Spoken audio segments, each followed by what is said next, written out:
Eleanor Whittaker was 68 years old when she learned how cleanly a life could be erased. The conference room smelled faintly of lemon polish and old paper, the long walnut table shining beneath the afternoon light as if it had been prepared for something dignified, something orderly, something almost sacred. But there was nothing sacred in the way her stepson kept checking his watch, or in the way her stepdaughter sat with one perfectly crossed leg and a look of patient inconvenience on her face, as though the end of a 40-year marriage were simply another appointment she had to get through before dinner. Eleanor kept her hands folded in her lap because she had always believed that love, if it meant anything, meant staying. Staying when the money was thin. Staying when grief turned a house hollow. Staying when other people grew careless with your heart. And now, after 40 years of staying, she was being spoken around.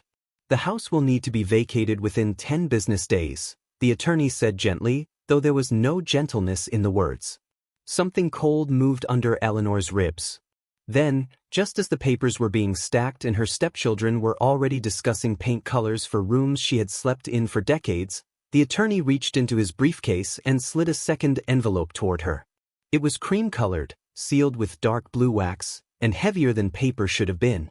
Inside, she could hear the faint metallic shift of something small. A separate instruction, he said. From your husband. To be opened alone. Eleanor touched the envelope as if it might burn her. On the back, in Richard's unmistakable hand, were 8 words. For when they believe there is nothing left. If this story reaches something tender in you, stay with it until the very end, because the key inside that envelope did not open what anyone in that room believed it would. Subscribe here. Some stories do not reveal their mercy until the last locked door gives way. 40 years earlier, Eleanor had not imagined that her life would be built out of endurance. She had been 28 when she met Richard Whittaker at a church supper in Fairfield, Connecticut, the kind of autumn evening where the air carried wood smoke from neighboring chimneys and the folding tables in the parish hall were lined with casseroles, pound cake, and women who noticed everything. Eleanor had come because her friend Judith had insisted, and because saying no had always been harder for her than rearranging herself to fit what others needed. Richard had come because his mother feared he was becoming too silent after the death of his first wife. He was 34 then, broad-shouldered, serious, already carrying the grave steadiness of a man who had seen too much too young. He had 2 children, Vanessa, who was 7 and already observant in a way that could feel like judgment, and Grant, who was 4 and still clung to trouser legs when tired. Richard did not flirt with Eleanor that night. He asked if she wanted more coffee. He noticed when she shivered and moved the space heater closer without comment. He listened when she spoke, which in those days felt almost miraculous. Eleanor had grown up believing that attention was one of the purest forms of love. Her father repaired radios in a narrow shop on Main Street. Her mother hemmed dresses for women wealthier than they were, women who swept in smelling of perfume and impatience. Their house was small, their winters drafty, but the kitchen was always warm, and Eleanor learned young that care lived in the ordinary things. Soup stirred slowly, collars pressed carefully, bills paid on time even when it meant new shoes had to wait. She had dreamed once of studying design, perhaps landscapes or interior spaces, because she could look at any room and imagine where light ought to fall. But her mother's illness came first, and then the work of keeping the household standing, and then, as often happens in certain lives, the years that were meant to be temporary simply became the shape of adulthood. Richard proposed on a cold March evening with no orchestra of romance around it, no kneeling spectacle, no rehearsed speech. He stood in her parents' kitchen while rain tapped softly against the window and said, "I cannot promise easy. But I can promise I will never be careless with you." She believed him. For many years, he kept that promise as well as he knew how. She stepped into widow-dark rooms and brought them back to life. She learned Vanessa's particular silences, the way the girl's grief came out sideways in slammed drawers and unfinished meals. She learned that Grant slept better if someone left the hall light on. She packed lunches, attended school concerts, listened to feverish midnight crying through thin doors, sat beside them at parent meetings where she was sometimes introduced as Richard's wife, and sometimes, more pointedly, as not their real mother, as if tenderness required blood to count. She never corrected anyone. She just kept showing up. When Richard's architectural firm nearly folded in the recession of the early 90s, Eleanor took evening work at Bellamy's bookshop, dusting shelves and balancing the till after dinner. When Grant broke his arm at 12 and Vanessa needed tuition money for a summer program she was desperate to attend, Eleanor sold the pearl bracelet her own mother had left her and told no one. When Richard's mother, Estelle, had her stroke, it was Eleanor who moved the guest room downstairs, learned the rhythm of medications, softened vegetables, changed sheets in the middle of the night, and rubbed lotion into thinning skin while Estelle stared at the ceiling and called her by the names of people long dead.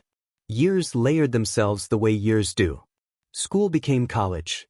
College became marriages, careers, distances. The children grew polished in adulthood, but not particularly warm. Vanessa went into real estate, learned to smile with only half her face, and married a corporate attorney who treated every conversation like a negotiation. Grant moved through business ventures with a confidence that was often mistaken for competence. Richard grew successful. Very successful. His firm designed waterfront developments, high-end renovations, boutique hotels with reclaimed beams and curated authenticity.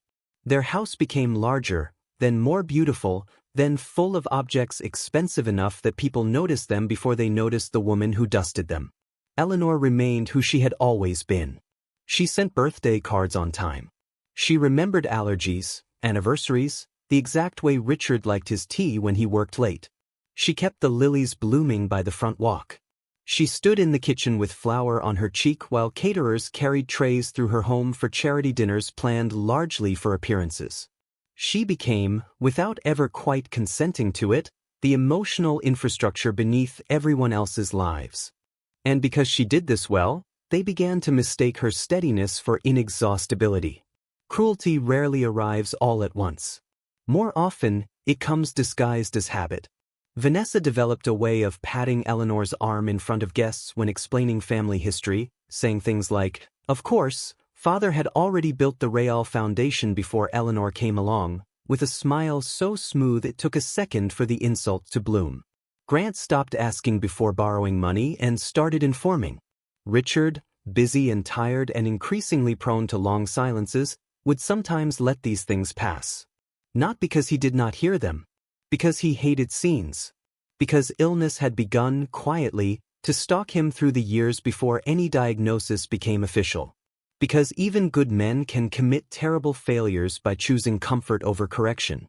Eleanor told herself not to mind. She told herself families were complicated. She told herself devotion was not a ledger. But she noticed things. She noticed that Richard had begun taking long drives alone on Thursdays and returning with salt on his coat in months when he had no coastal projects scheduled. She noticed receipts from a hardware supplier in a county they never visited.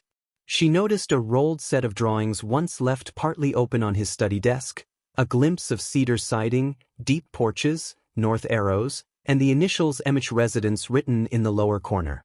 When she asked him what it was, he had placed his hand over the page and said, with a softness that was almost sorrowful, "Something I should have given more thought to years ago." Another time, when the first snow of the season had powdered the back garden silver, Richard stood by the kitchen window and asked, "If you could begin again anywhere, what would the house sound like?" She laughed, assuming he was indulging one of his architect moods. "Sound like this. The first thing you hear before you see it." Eleanor wiped her hands on a dish towel and considered. Water, maybe. Or wind through trees. Floorboards that know how to keep secrets. A kettle. Pages turning. Richard looked at her so intently then that she had to glance away. "You should have had a house that belonged to you," he said. She smiled, thinking it a lovely, impossible sentence. "I have one." But something in his face did not ease. If you have ever lived beside someone for decades, you know the map of their smallest changes. The slight delay before an answer. The way regret settles in the shoulders. The new habit of waking at 3 in the morning and standing in the dark kitchen without turning on a light. By the time Richard's heart began to fail in ways the doctors could no longer soften with vague phrases, Eleanor had already been grieving him for months without naming it. He became thinner, quieter. He tired halfway up the stairs. He kept one old brass key in the pocket of his robe and turned it over in his fingers when thinking. Sometimes Eleanor would wake and find him watching her with a strange expression, as if he were trying to memorize not her face but the fact of her still being there. Then, one evening in late November, while rain traveled in silver lines down the windows and a pot of soup went cooling untouched on the stove, Richard reached for her hand and said, "If anything becomes ugly after I'm gone, wait before you decide what I meant." Eleanor frowned. Nothing is becoming ugly. But the word stayed. Richard died 12 days later, just before dawn, with a winter sky paling at the edges and the room still holding the antiseptic chill of oxygen tubing and hospital linens.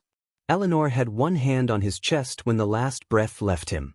She thought, in that blinding first instant, not of property or papers or any of the low practical matters that arrive so quickly after death. She thought only this: I am now alone in the world in a way I have never been before. The funeral was full. Richard had been admired.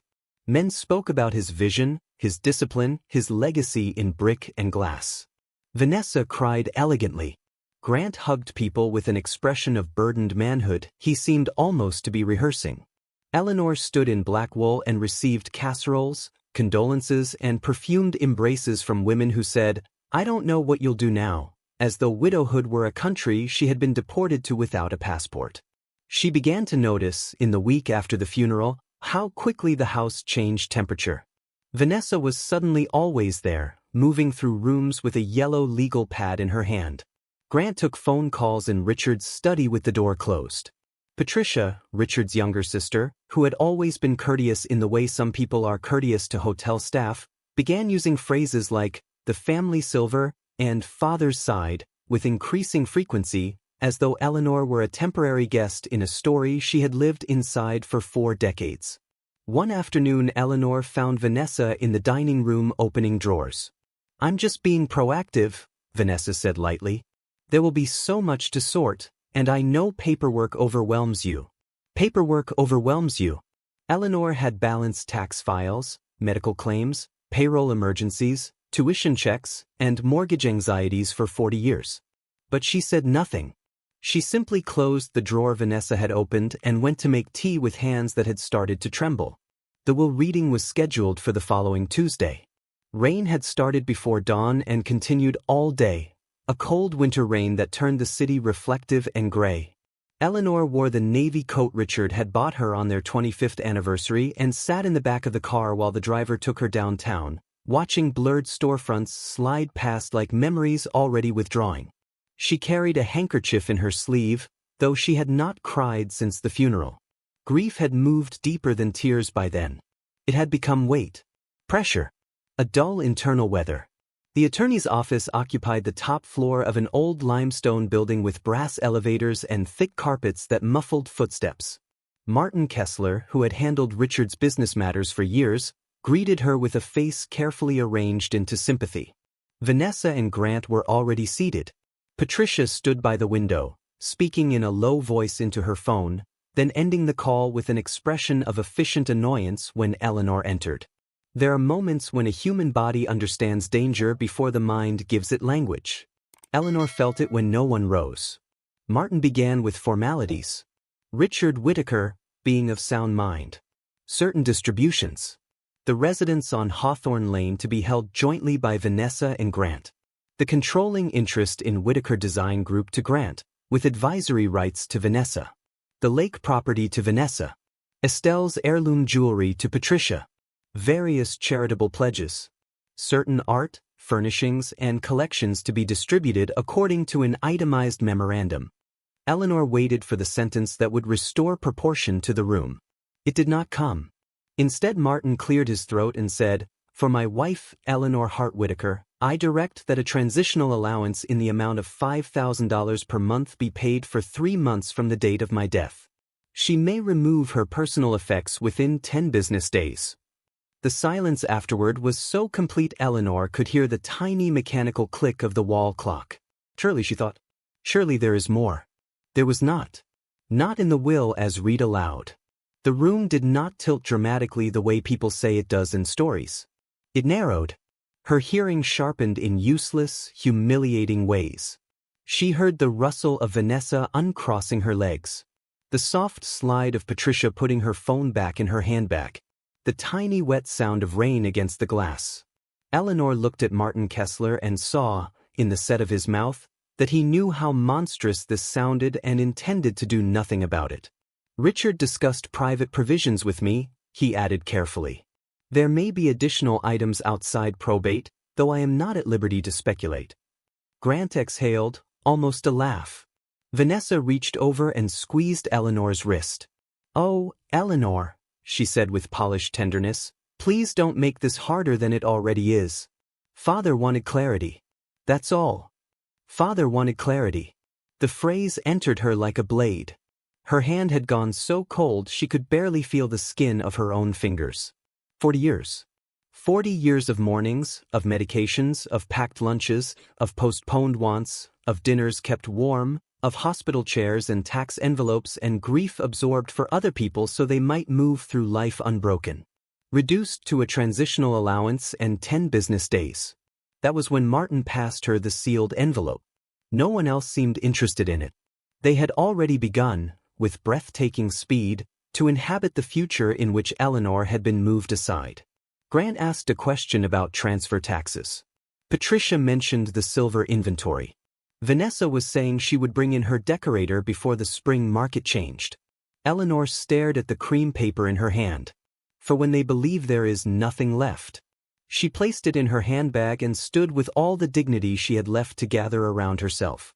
"I think," she said quietly, "I should go home." The word home nearly undid her. Vanessa rose then, all concern. "Of course. Take your time. And please, Eleanor, only pack what is truly yours. It will spare everyone confusion later." There was fake kindness, sharpened to cruelty by precision. Only pack what is truly yours. Eleanor inclined her head once, because if she opened her mouth, she feared something ungoverned might come out, and she had never given them the satisfaction of seeing her unravel. She made it to the elevator before the first wave of rage arrived. It came not as heat but as a hard, metallic pressure at the back of her throat. By the time she stepped into the lobby, her body was shaking. Outside, the rain struck the pavement in silver needles. The driver opened the car door. Eleanor stood under the awning and could not move. People hurried past carrying umbrellas, coffee cups, packages, lives still coherently their own. She wanted, with a sudden and terrible force, to turn back upstairs and lay 40 years down on that polished table like evidence. Did you forget who kept him alive after the bypass? Did you forget whose hands bathed your grandmother? Did you forget the tuition, the holidays, the funeral clothes, the way I never once let you feel unwelcome in a house that did not have to open itself to you at all? But rage is a poor instrument in the hands of the dignified. It burns inward. She got into the car. The house on Hawthorne Lane was still hers for 10 days, apparently, but it no longer received her like a home. Vanessa's car was already in the drive. So was Grant's. The foyer table held stacks of file folders. Someone had opened the linen closet upstairs. In the kitchen, 2 mugs sat in the sink as if the new regime had already forgotten the courtesy of hiding its footprints. Eleanor went to her bedroom and closed the door, though even that felt temporary now. Her room. Not our room. The room she had shared with Richard for decades suddenly seemed arranged around an absence so large it had swallowed the air. His reading glasses still lay on the nightstand. The sweater he had worn at the hospital was draped over the chair. On the dresser stood the wedding photograph taken under a veil of June rain, Eleanor young and serious, Richard looking at her as if astonished by his own good fortune. She sat on the edge of the bed and finally opened the envelope. Inside was the brass key she had heard shifting. It was old, heavy, beautifully made, with the number 11 stamped into the bow and a small tag of weathered leather tied through the ring. On the leather, in faded ink, was written one word: Blackbird. Beneath the key lay a folded note in Richard's hand. If this reaches you, then events have unfolded as I feared they might. I am sorry for the cruelty of what you have just endured. More sorry than these words can hold. Take the enclosed directions. Go to Blackbird House in Maine. Go alone, and go before anyone persuades you not to. Jonah Mercer has been told to expect you. He will place the rest in your hands. Please trust me one last time. Bridget. Under the note were printed directions, old-fashioned and precise. Interstate numbers, county roads, a final turn onto Mercer Line Road, then 3 miles through protected woodland to a gate without a name. Eleanor stared at the page until the letters blurred. She felt fear then, colder and deeper than rage. Fear of being made foolish again. Fear of trusting a dead man who had, only an hour earlier, appeared to have discarded her with astonishing cleanliness. Fear of leaving the only life she had known. Fear, too, of staying and being slowly dismantled by people who had been waiting far longer than she understood. That night they opened wine downstairs. She could hear them from the bedroom where she sat in the dark without turning on a lamp, the soft pop of a cork, the rise and fall of voices, once a burst of laughter too careless to be accidental. The sound moved through the floorboards and into her body like insult made audible. At one point Vanessa knocked and opened the door before being invited in. "We thought you might want some soup," she said, carrying a tray Eleanor had not requested. "You really should eat. Shock can do strange things at your age." "At your age?" Eleanor looked at the tray, at the bowl she had probably used 100 times to feed that same woman when she was sick as a child, and said, "Leave it there, please." Vanessa set it down and lingered. "For what it's worth, I did tell Father he could have handled things more generously. But he was practical. He knew how dependent you were on him." "Dependent?" Eleanor lifted her eyes then, and something in them must have unsettled Vanessa, because for one brief second the younger woman's expression flickered. "Good night, Vanessa," Eleanor said. Vanessa left. The soup went cold. The next days were a descent through layers of indignity so fine and relentless they became almost abstract in their cruelty. Vanessa brought in a woman named Celia to assess the interiors, and Celia walked through Eleanor's home speaking of staging potential, while Eleanor's clothes still hung in closets. Grant arrived with a contractor who measured Richard's study for built-ins and referred to the space as "my office," without so much as lowering his voice. Patricia began placing small adhesive tags beneath certain antiques and frames, earmarking what she called family pieces, though Eleanor remembered choosing many of them herself, paying for some, polishing all. On the third day Eleanor found one of the housekeepers emptying the cedar chest at the foot of her bed. "I'm sorry," the woman whispered, stricken. Miss Vanessa said to separate personal from estate. Personal from estate. As if a life could be sorted by strangers into bins. Eleanor did not shout. She thanked the woman and finished the task herself, kneeling on the rug with old linens spread around her like surrendered flags. In the bottom of the chest she found letters from her mother, recipe cards in Estelle's wavering hand, a dried corsage from Vanessa's graduation, a small blue sweater Grant had worn home from the hospital after pneumonia when he was 9. She sat back on her heels and held that sweater so tightly the wool imprinted her palms. By the 6th day, despair had settled in. It was not dramatic. It was heavier than that. A numb, flattened thing. She rented a room at a roadside inn because she could no longer bear the sound of people making plans inside her own walls. The room smelled of bleach and old heat. The bedspread was patterned with roses the color of faded flesh. Outside the window, the parking lot hummed under a sodium light. Eleanor ate crackers for dinner and sat in one chair with the brass key in her lap, listening to the unfamiliar plumbing groan behind the wall. Her whole life, she had believed that if she gave enough, noticed enough, endured enough, love would eventually become safe. At 68, in a room no one would ever choose twice, she faced the possibility that she had built her faith around the wrong altar. It is possible to feel rage and grief and terror all at once, but despair is different. Despair is when the body stops arguing. When even weeping feels extravagant. When you begin to imagine your own disappearance not as tragedy, but as administrative convenience. Eleanor did not want to die. She was far too disciplined for melodrama. But she did understand, in that motel room, how a person might begin to loosen their grip on the future. Then the key shifted in her hand. A tiny sound. Metal against metal. And for reasons she could not fully explain, she heard Richard's voice as clearly as if he were seated across from her. "Wait before you decide what I meant." The next morning she rose before dawn, packed her suitcase, checked out of the inn, and began driving north.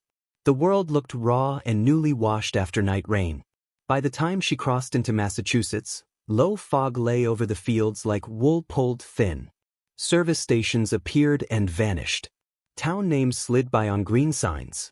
Eleanor drove with both hands on the wheel and the directions on the passenger seat, taking exits she had never taken, eating an apple at a rest stop because hunger had become practical again.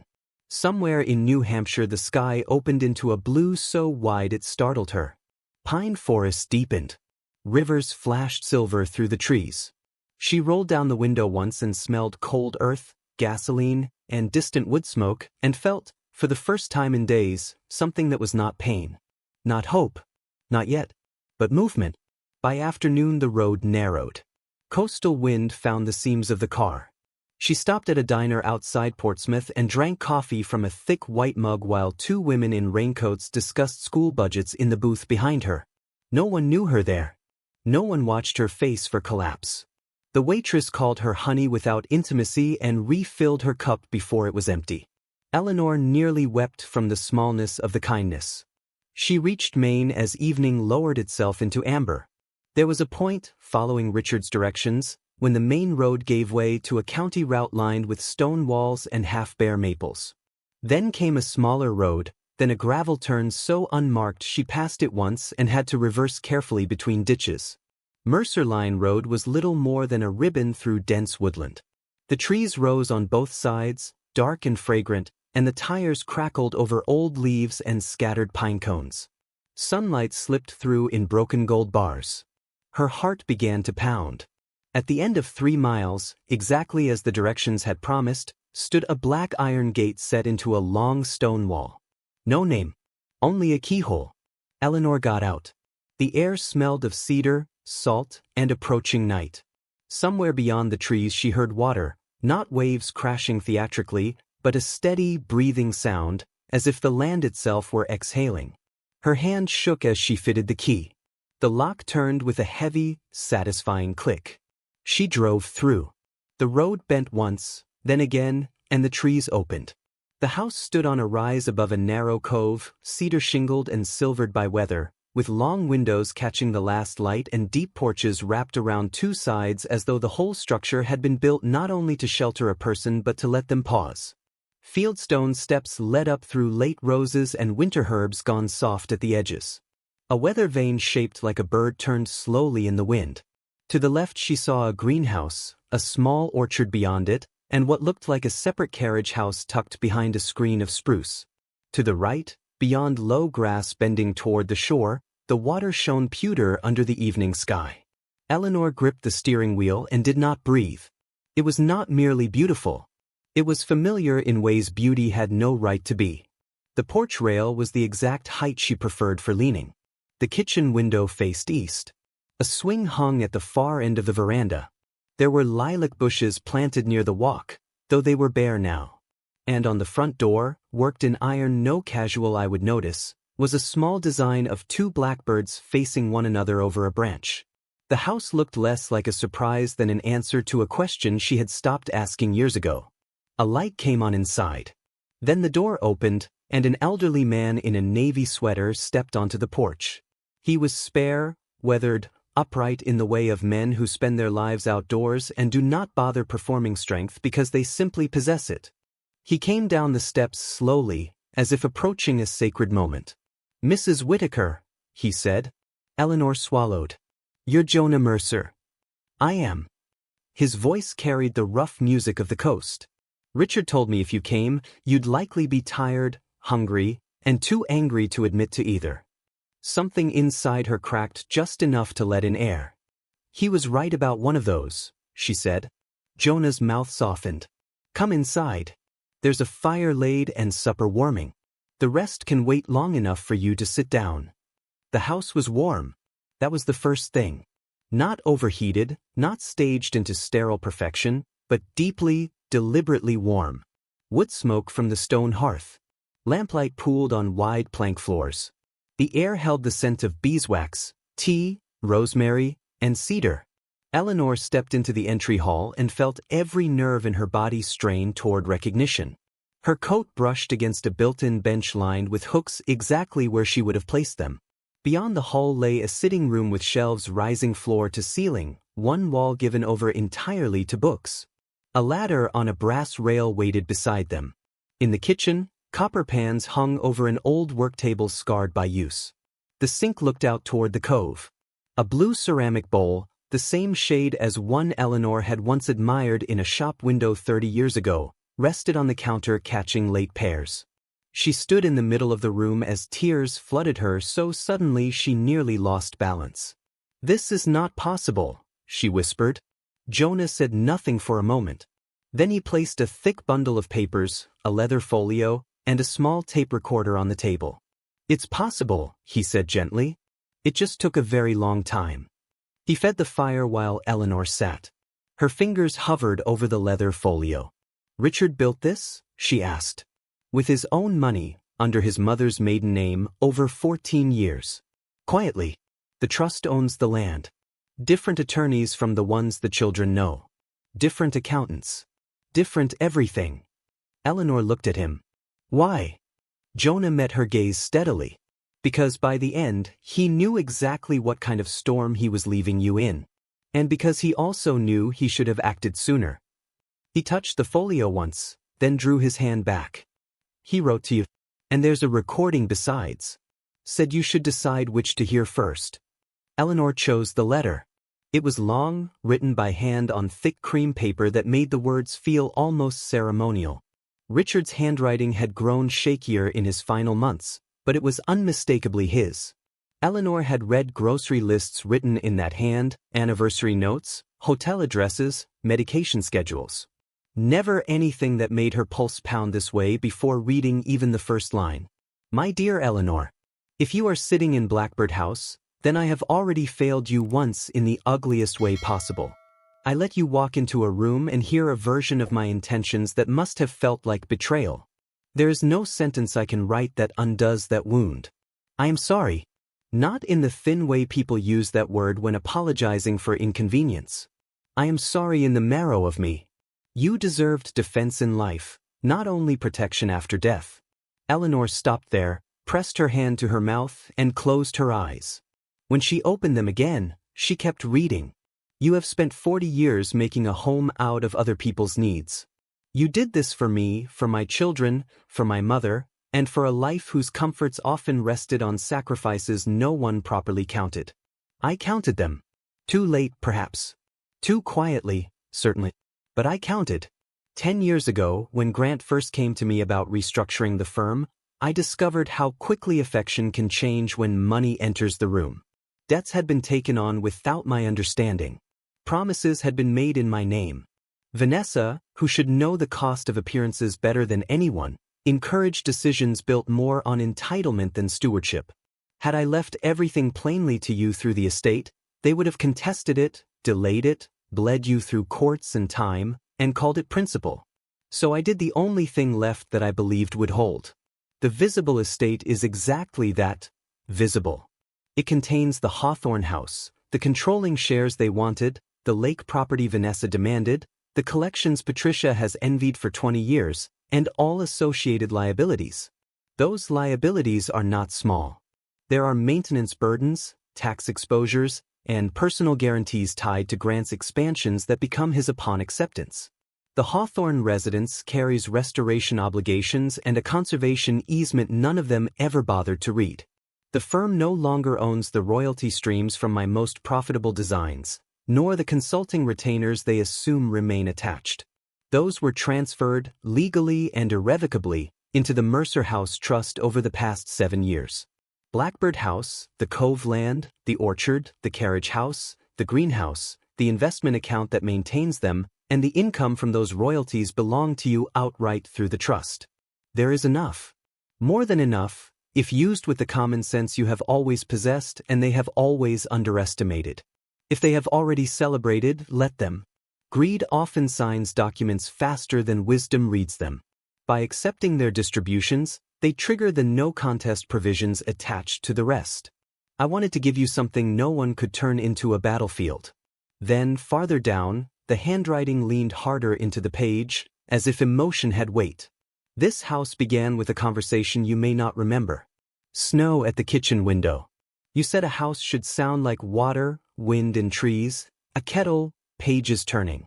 I went to the coast the next week and found this cove. I built it in pieces because I was ashamed of how long I had delayed giving you one thing that was entirely yours. I told myself there would be time to show you when the children settled, when business slowed, when illness passed, when courage arrived. I see now that waiting is often another form of cowardice.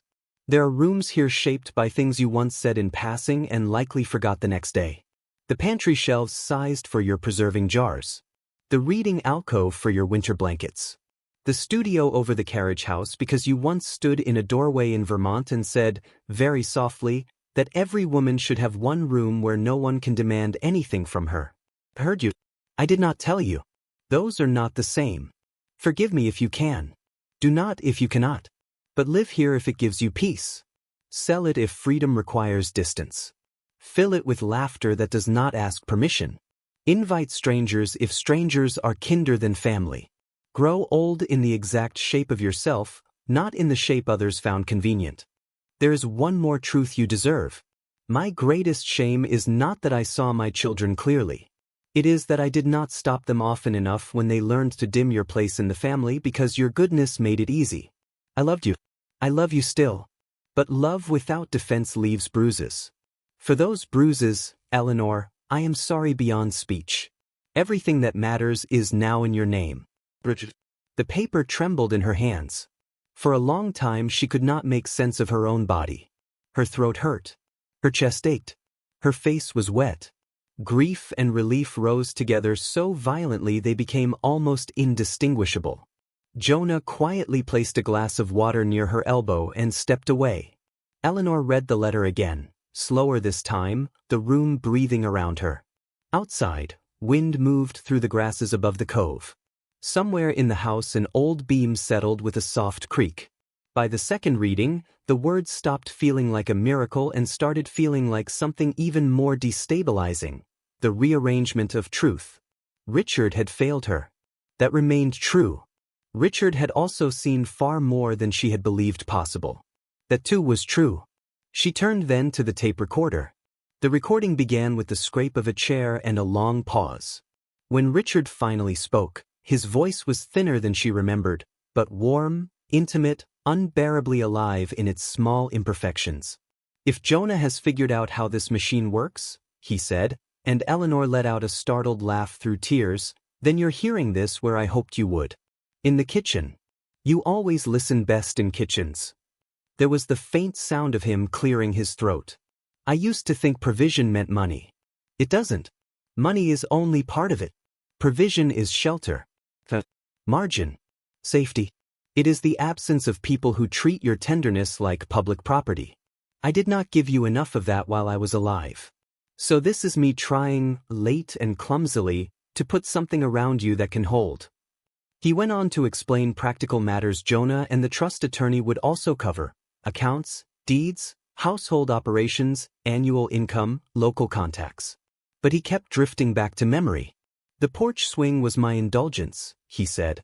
You once fell asleep on one in Nova Scotia and said, when you woke, that you'd had the first peaceful nap of your adult life. I never forgot it. Then, quieter, the blackbirds came after. They kept landing on the survey stakes the spring we broke ground. Seemed like a sign. Or maybe I just needed one. Near the end his voice thinned almost to a whisper. If you feel angry, be angry. If you feel nothing for a while, that's all right too.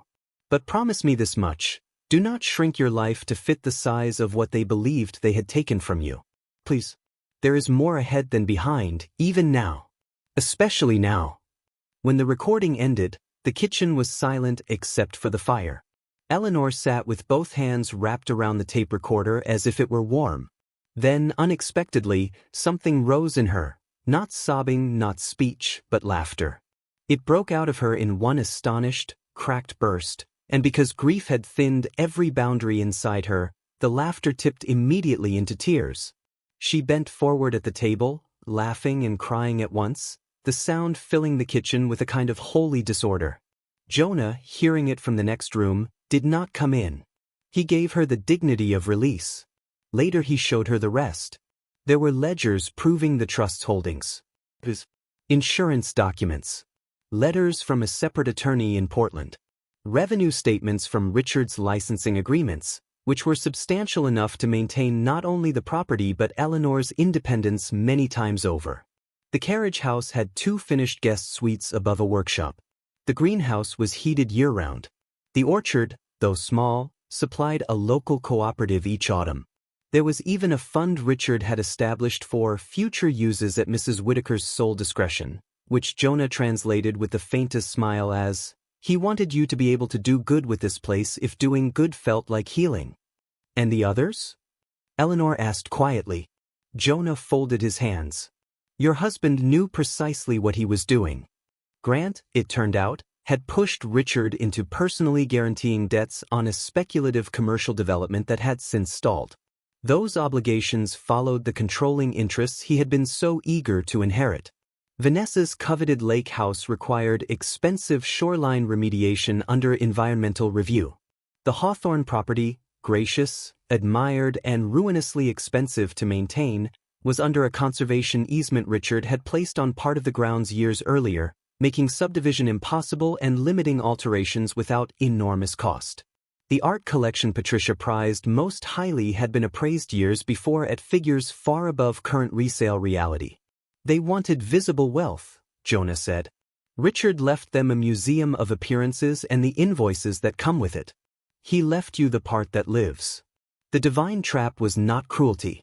It was revelation made legal.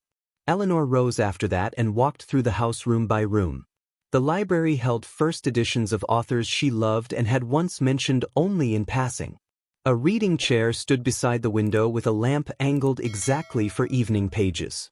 In the pantry she found wide shelves, low enough to reach comfortably, each labeled in Richard's hand in pencil on the underside as though he had imagined her there, preserving peaches, storing winter squash, lining up jars with the domestic seriousness he had once underestimated.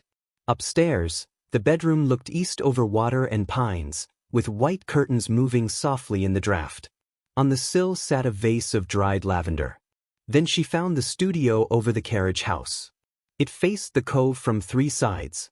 Light entered it like blessing. Along one wall stood a long table, blank sketchbooks, charcoal, pencils, and a set of watercolor pans still in their paper wrapping. Near the window, propped on an easel, was a framed scrap of paper she recognized after a long, stunned moment as her own handwriting from years earlier, a grocery list from the back of an envelope on which she had once doodled the floor plan of a house without corridors, muttering to herself while waiting for soup to simmer. Richard had saved it. Eleanor touched the frame and felt the final knot inside her come undone. All those years, she had believed much of herself had gone unrecorded. The invisible labor, the passing remarks, the surrendered dreams. Yet here, board by board and window by window, was evidence that someone had listened so closely he had built her an answer. Not a perfect man, not an innocent one, but a man who, before the end, had understood the size of his debt. She slept that first night at Blackbird House under a quilt smelling faintly of cedar chests and sunlight. Rain came after midnight, tapping the roof in small, steady fingers. Eleanor woke once, disoriented, then remembered where she was. For a long moment she lay in the dark listening to water and wind and the far hiss of tide against stone, and instead of fear, she felt wonder. The next morning the phone calls began. Jonah had warned her they would. Vanessa left the first message at 8:13 a.m., her voice clipped with alarm. Eleanor, apparently there has been some confusion with father's offshore documents or trust filings or whatever bizarre structure he let that old surveyor manage. Martin says you may have received materials not intended to be acted on without counsel. Please call me immediately. At 8:42 came Grant. I'm sure this looks dramatic, but there are business implications you don't understand. We need to meet before you sign anything. At 9:10 Patricia called, and with breathtaking speed abandoned pretense. I do hope you're not being vindictive at a time like this. Richard would be devastated. Eleanor listened to all 3 without answering. By afternoon Martin Kessler called as well, sounding exhausted. Mrs. Whitaker, I think it best if we speak in person. Certain private instruments were, beyond my office's administration. Mr. Whitaker used separate counsel. Separate counsel. The words were almost musical. Eleanor agreed to no meeting until the following week, and only on her terms at Blackbird House, with the Portland attorney Jonah recommended present. In the meantime she walked the property, learned the path down to the cove, drank tea on the porch, and allowed silence to stop feeling like accusation. Neighbors appeared gradually, as good neighbors often do, not intrusively, but with offerings.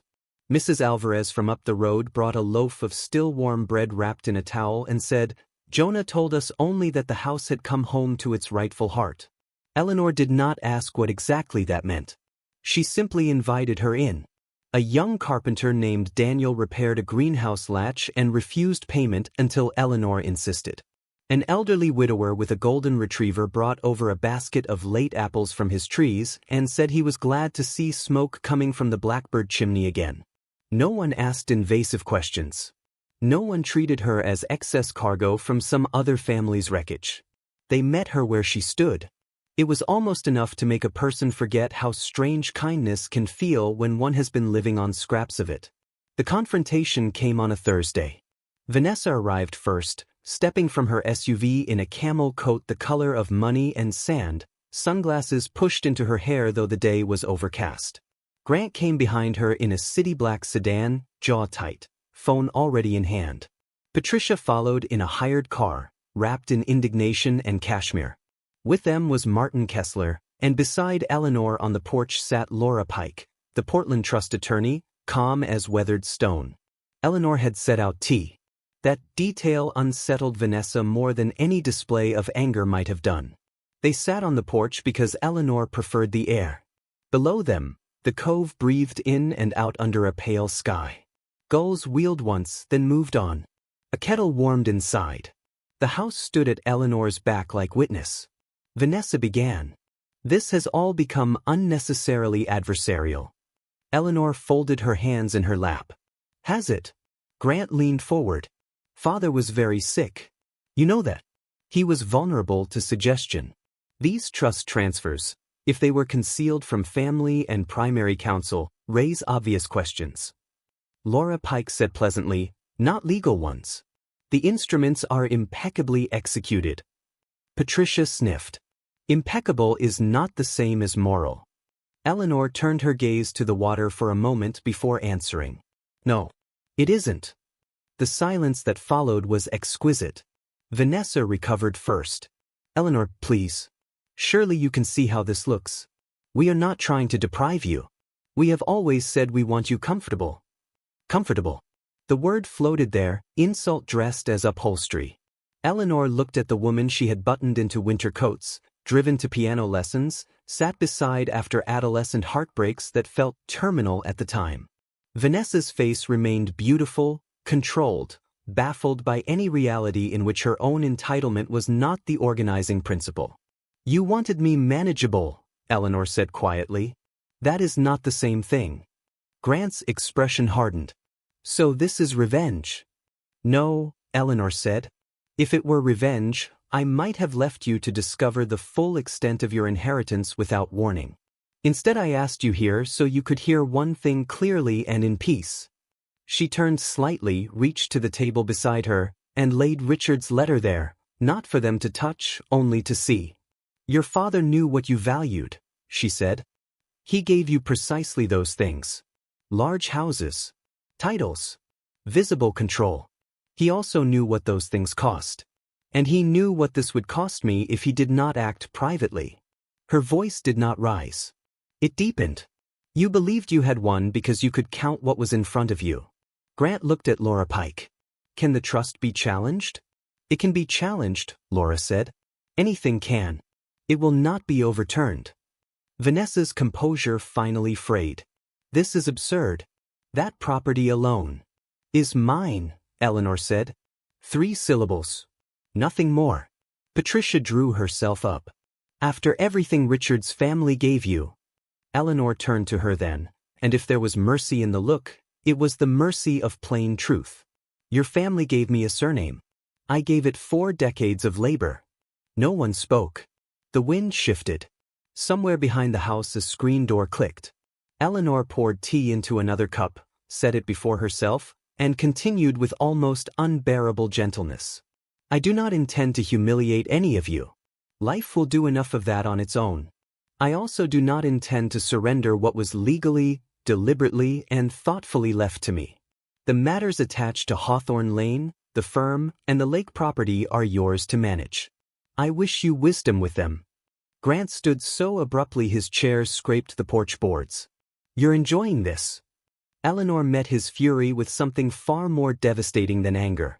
No, she said. I am surviving it. Vanessa looked suddenly tired. Younger, somehow, and far less polished. Did he really think so little of us? Eleanor considered the question for several seconds. I think, she said at last, he thought too much of appearances for too many years. About all of us. This was his final correction. That was the true wound. Not the money. Not even the property. It was being seen clearly by the dead after spending years performing for the living. Before they left, Eleanor rose and went inside. She returned carrying a box. In here are copies of photographs from before I married your father, she said to Vanessa and Grant. Your mother is in many of them. So are you when you were small. Whatever else has passed, those are yours if you want them. Vanessa took the box with both hands, stunned into silence. Grant looked away. And just like that, the balance shifted fully. Because generosity offered from strength is impossible to argue with. It leaves the other person alone with the scale of their own smallness. They departed without another scene. Vanessa did not put her sunglasses on again. Grant drove too fast down the lane. Patricia stared straight ahead. Martin Kessler paused only long enough to say, under his breath, he planned further ahead than I knew. Then he followed them to the cars. When the sound of engines disappeared, Eleanor sat back down on the porch and let the quiet settle around her. Her heart was beating fast, but not from fear. From release. From having spoken without bending. From feeling, perhaps for the first time in many years, the clean alignment between what she knew and what she said. Jonah came up the path carrying a basket of kindling and raised one eyebrow in question. They've gone, Eleanor said. He nodded. And? Eleanor looked out at the cove, where low light had turned the water silver blue. And I believe, she said, so has the old version of me. In the weeks that followed, life did not become suddenly perfect. Grief remained. She still woke some mornings reaching for Richard's side of the bed before memory corrected her. There were forms to sign, accounts to transfer, local systems to learn. One section of the greenhouse roof leaked in hard rain. The orchard needed pruning. A gull stole half a scone off the porch table one windy afternoon and stared at her with such brazen triumph that she laughed aloud in spite of herself. But peace, she discovered, was not the absence of practical burdens. It was the absence of people determined to make your burdens heavier. She began to inhabit Blackbird House not as a guest but as a woman finally allowed to take up her full measure. She arranged the kitchen to suit her hands. She stacked books by the chair in the library. She spent mornings in the studio over the carriage house, at first only standing in the light, then sketching the cove, then painting badly and joyfully, then remembering that skill neglected is not skill lost, only sleeping. Mrs. Alvarez brought cuttings for spring. Daniel repaired the porch swing. The widower with the golden retriever, whose name turned out to be Harold, introduced her to the co-op board that bought orchard fruit. A young schoolteacher named Lila asked if Eleanor might someday teach a small watercolor class to the retired women's group. Eleanor almost said no from habit. Then she heard herself say yes. Kindness multiplied in ordinary ways. A basket of pears at the door. A handwritten note from the postmistress welcoming her to the road. Soup brought on a fog-heavy evening by neighbors who had simply made extra. One Sunday after church, 3 women she barely knew stood in her greenhouse discussing tomatoes with such serious delight that Eleanor felt the room inside her where loneliness had lodged begin, at last, to clear. By the 3rd month, the idea came quietly. There were 2 guest suites above the carriage house. The trust income was more than enough. The nearest town had seen rising housing costs.